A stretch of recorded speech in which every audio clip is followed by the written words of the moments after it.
So this week we had our first true snowfall, so stay tuned and find out what fragrances I chose to wear.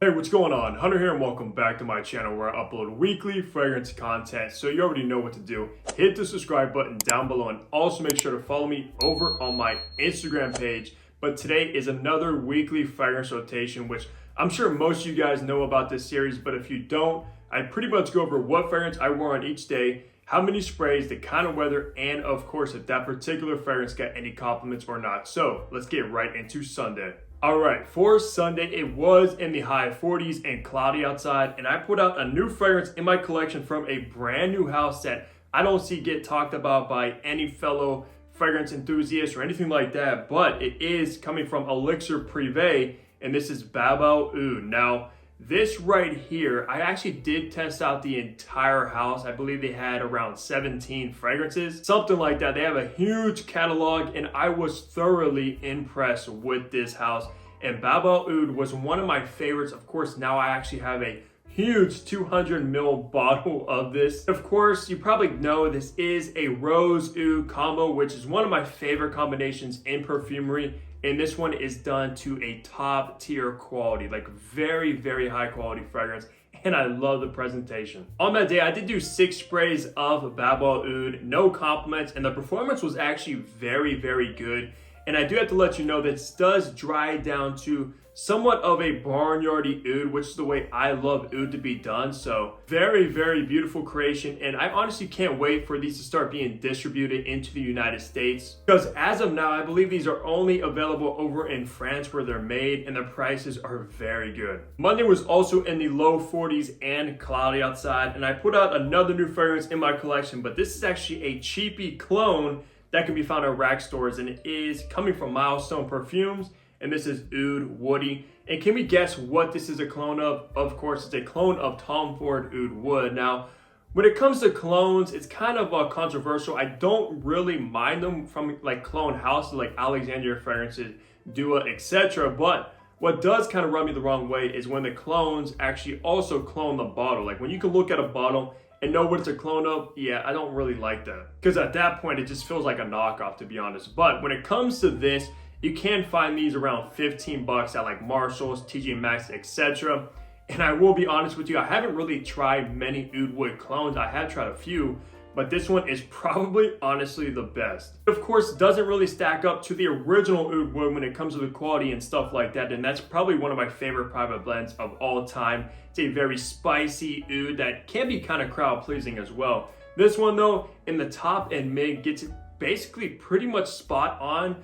In the dry down, it does start to fall flat compared to the original, unfortunately, but for 15 bucks, you don't really have much to complain about. Now, on Monday, I did do 8 sprays of Oud Woody. The performance was respectable. It definitely lasted the majority of the day, which was good. I got no compliments from Oud Woody, but at the end of the day, if you're looking for Oud Wood on a budget, definitely worth checking out. Now, heading into Tuesday, it was in the mid-20s, and we actually got a bunch of snow on the ground for like the first time of this year. And this has almost become a tradition. Like anytime it snows for the first time, this is the fragrance I always reach for, and it's one of my favorites for that weather. And it is coming from a Maison Margiela, and this is, of course, By the Fireplace. So this fragrance literally smells like a walking fireplace. When you apply this, you're gonna smell like a fireplace. It's gonna keep you warm. I don't know how it does it, but it does. It basically smells like burning woods and chestnuts roasting on the fire is the vibe I get from this. On that day, I did do 6 sprays of By the Fireplace. I was cozy all day, even outside, walking in like a couple inches of snow, to be honest. This stuff absolutely kept me warm, and a must have in anybody's collection, especially if you live in a snowy environment. Now, on that day, no compliments, but at the end of the day, it's not really a compliment magnet. A lot of people don't even think this smells like a fragrance. It smells more like a candle from my perspective, but still fantastic for the cold. Now, for Wednesday, it was in the low 30s and cloudy outside.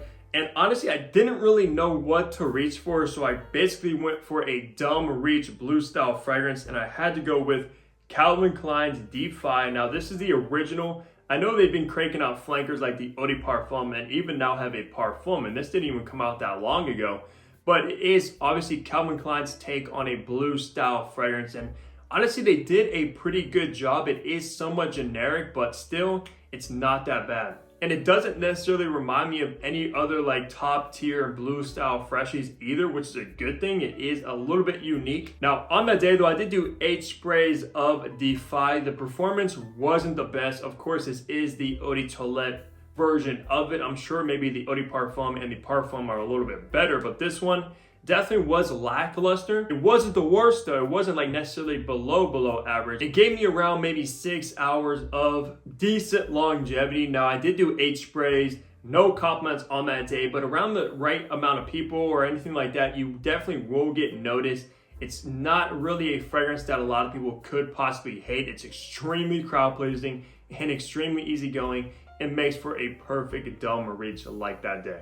Thursday was in the high 40s and cloudy outside, and on that day I decided to go with one of the first niche fragrances I purchased in my entire journey, and I haven't reached for this in quite some time for some reason, but I definitely missed it on that day, and that's why I chose it. And it is Mancera's Cedrat Boisé, one of the most popular fragrances from Mancera. I know they did come out with a Cedrat Boisé Intense, which is extremely similar with slightly better performance, but man, absolutely killer DNA. And if you are familiar with Cedrat Boisé, it's a very like almost fruit basket of fruits in the opening. Not one particular fruit note, just a bunch combined with a leathery dry down. And of course with that cedar wood as well, hence the name Cedrat.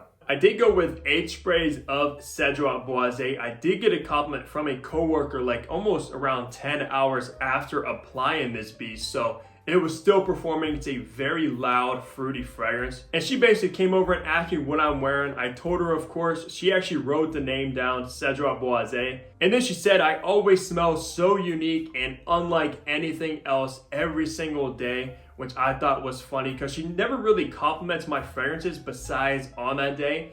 And that just goes to show you, just because people don't always compliment you and things like that doesn't mean they don't like it or they don't notice it, and they do like it. Just keep that in the back of your mind. Just because a lot of you guys aren't getting compliments doesn't mean that your fragrance isn't performing and that it doesn't smell good. But shout out to you, Rihanna, if you're watching this. I know you do follow the channel, and I'm glad you liked Cedrat Boisé. Friday happened to be in the high 40s and rainy outside, and I decided to go with one of my favorite hidden gem fragrances that I know I got some of you guys on that nobody talks about, and it's coming from Amor Oud. This is Smoky Citrus. Now, just like that name says, guys, smoky citrus is exactly what you're gonna get.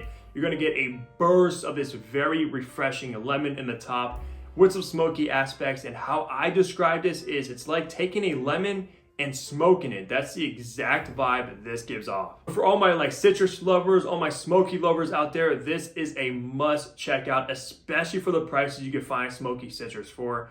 It's a no-brainer. I actually love this fragrance so much that I almost considered making it my signature scent. It's honestly that good. That versatile can be worn all year and all seasons as well. But on Friday, I did only 3 sprays of smoky citrus, and this stuff is extremely potent. Didn't really have much on the agenda, so got no compliments from it. Even though it's gonna take the right person to compliment this fragrance because it smells very masculine and does give off this sort of like alpha leader vibe about it. So that's what I chose to wear for Friday is smoky citrus. So wrapping the week off on Saturday, it was in the low 50s and cloudy outside, and I put out a fragrance that I just added to the collection, and it's a brand new flanker from Hugo Boss, and it is of course Boss Bottled Elixir. So this is Hugo Boss's take on a elixir sort of style fragrance, which doesn't really mean anything. It usually just means something strong and potent, and they knocked it out of the park with this one, guys. Honestly, Hugo Boss was not joking around when they made this flanker, because this is the Boss Bottled for fragrance enthusiasts or even niche heads would actually appreciate this designer release, because I certainly do. You get this very smoky incense in the opening, which is weird because incense is usually either a mid or base note, but you get it right off the bat along with a sweet cardamom, so you do get some sweetness in there. That dries down to a earthy patchouli and it's fantastic. I of course haven't tried all the Boss bottles since there's so many in the lineup, but from the ones I've tried, this one is a definite keeper. On that day, I actually did do 8 sprays of this because I wanted to get a very good wearing from it, and 8 sprays was way more than enough, guys. This stuff is extremely strong. Up there with, of course, like something from Sauvage Elixir performance you're gonna get with this one. And when I looked up the price of this, because a lot of elixirs are very expensive, like Dior Sauvage for 100 mils, $250 for the elixir flanker.